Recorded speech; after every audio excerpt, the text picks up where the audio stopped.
Hola a todos nuestros oyentes y bienvenidos a nuestro podcast. Aquí estamos con mi compañera Marcela Suda y quien les habla, Valentina Caldas. Hoy hablaremos de un tema que ha cambiado la política global en las últimas décadas, el populismo.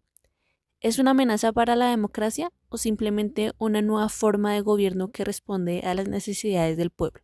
Hola, Vale, ¿cómo estás? Un placer de nuevo volvernos a encontrar y hablar sobre estos temas.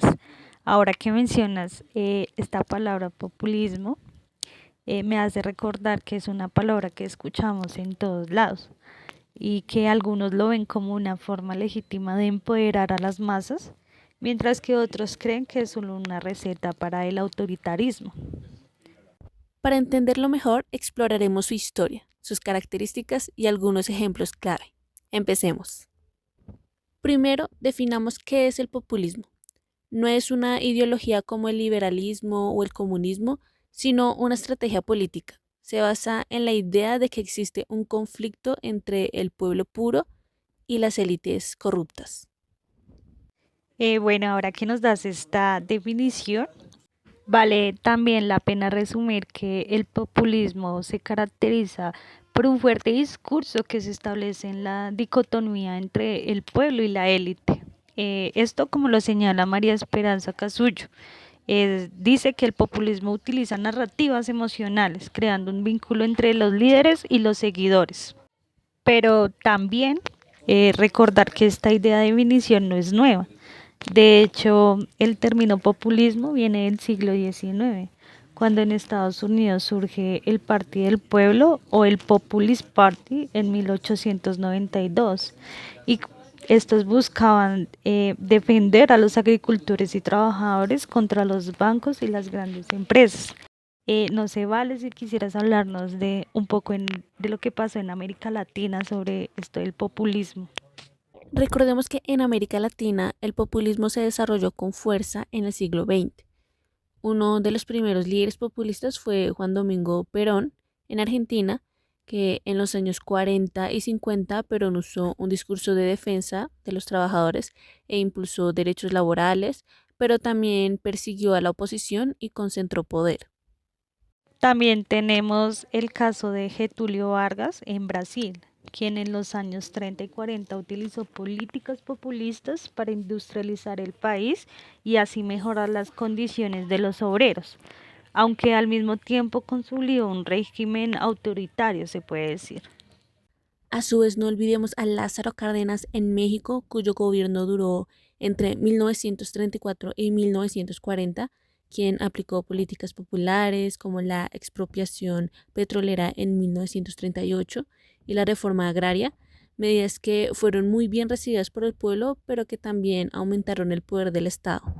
Ahora, Marce, ¿qué te parece si hablamos de casos más recientes? Uno de los ejemplos más claros es Hugo Chávez en Venezuela. En los años 90, con el descontento social por la crisis económica, Chávez llegó al poder con un discurso contra las élites, creó programas sociales exitosos al inicio, pero luego restringió la libertad de prensa y concentró el poder, lo que llevó al país tristemente a una crisis política y económica. Vale, ahora que mencionas lo de Venezuela, también me hace recordar lo de Estados Unidos, cuando Donald Trump usó un discurso populista de derecha diciendo que él representaba a la gente en común contra el sistema corrupto. Eso evidencia un ataque a los medios de comunicación y las instituciones, lo que generó un fuerte debate sobre los límites del populismo en una democracia establecida. Mira que en Europa tenemos los casos de Marine Le Pen en Francia, quien representa un populismo de derecha con un discurso nacionalista y anti-inmigración. Y en Hungría, Víctor Orbán ha usado el populismo para debilitar las instituciones democráticas y mantenerse en el poder. Bueno, en los varios ejemplos que hemos representado dentro de estos podcasts, también hay casos donde el populismo ha tenido efectos positivos, se puede decir. Por ejemplo, en Bolivia, Evo Morales llegó al poder con un fuerte apoyo indígena y mejoró la economía del país durante años, aunque con críticas por su intento de reelegirse indefinidamente.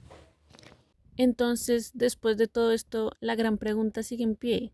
¿El populismo es una gran amenaza o una nueva forma de Sin democracia? embargo, ante esa pregunta, primero depende de cómo se use y desde cómo se agencia el populismo, pues debido a que en algunos casos ha permitido que sectores olvidados tengan voz en la política y que desde ahí genere unos cambios positivos. Pero también tiene riesgos. Muchos líderes populistas atacan las instituciones democráticas, concentran el poder y pues en casos extremos llevan a crisis políticas o económicas. Bueno, esto, lo que mencionas, también nos lleva a cuestionar la naturaleza de la democracia misma. Nuevamente traemos a Casullo que nos menciona que la construcción del pueblo en el populismo es compleja. Lo que quiere decir es que no hay un único modelo de lo que se considera pueblo.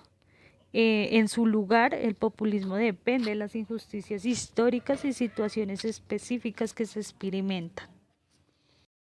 Pero también pienso que la clave está en todos los contrapesos democráticos. Un populismo moderado puede ser una herramienta de transformación y cambio, pero sin instituciones fuertes, pues puede derivar pues un autoritarismo. Como ciudadanos, nuestro papel es informarnos, cuestionar los discursos políticos y no dejarnos llevar solo por las emociones. Bueno, y con esto llegamos al final de este episodio, un episodio que nos hace reflexionar sobre lo que implica la palabra populista dentro de las sociedades. Nos gustaría terminar con la pregunta, ¿qué piensan ustedes del populismo? ¿Es una amenaza o una solución? Déjenos sus comentarios y nos escuchamos en el próximo episodio. Hasta la próxima.